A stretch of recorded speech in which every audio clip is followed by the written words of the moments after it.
शरीर त्यागने के बाद आत्मा का मार्ग क्या होता है?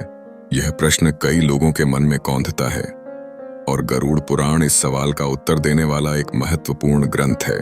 इसे पढ़ते हुए हमें यह समझ में आता है कि मृत्यु के बाद आत्मा को यमदूत लेने आते हैं। यह यमदूत उसकी समस्त गतिविधियों और कर्मों के आधार पर उसे ले जाते हैं। इस प्रक्रिया में यदि व्यक्ति पुण्यात्मा है तो उसकी यात्रा में कोई पीड़ा नहीं होती, बल्कि वह शांति से अपने मार्ग पर आगे बढ़ता है। जब आत्मा शरीर छोड़ती है, उसे 24 घंटे का समय यमदूतों द्वारा प्रदान किया जाता है। इस अवधि में उसे उसकी जिंदगी के पाप और पुण्य के अनुसार दिखाया जाता है। यदि व्यक्ति ने अच्छे कर्म किए हैं तो वह अपने कर्मों का मूल्यांकन पाते हुए आगे बढ़ता है। वहीं अगर उसका जीवन पापों से भरा है तो उसे कठिनाई का सामना करना पड़ता है। यह प्रक्रिया आत्मा के लिए एक महत्वपूर्ण अनुभव होती है जो उसके अगले जीवन के मार्ग को निर्धारित करती है।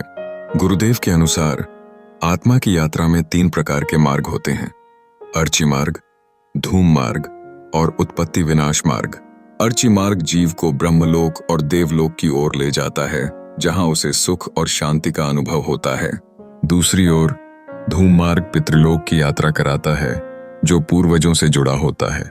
इससे आत्मा को अपने पूर्वजों से जुड़े अनुभव प्राप्त होते हैं। अंत में उत्पत्ति विनाश मार्ग, जिसे नरक का मार्ग भी कहा जाता है, उन आत्माओं के लिए है जो पापों से भरी जिंदगी जीती हैं। इस मार्ग पर यात्रा करते हुए उन्हें अपनी गलतियों का सामना करना पड़ता है और अनेक कठिनाइयां उन्हें सहन करनी पड़ती हैं। यह मार्ग आत्मा को एक महत्वपूर्ण शिक्षा देता है, जिससे वह अपने अगले जन्म में बेहतर कर्म करने की प्रेरणा पाती है। इस प्रकार गरुड़ पुराण यह स्पष्ट करता है कि आत्मा की यात्रा व्यक्ति के कर्मों पर निर्भर करती है। इस यात्रा का उद्देश्य आत्मा को उसके कर्मों का फल देना और उसे अपने अगले जीवन के लिए तैयार करना होता है। यह जानकारी हमें आत्मा की वास्तविकता और मृत्यु के बाद की यात्रा के प्रति जागरूक बनाती है।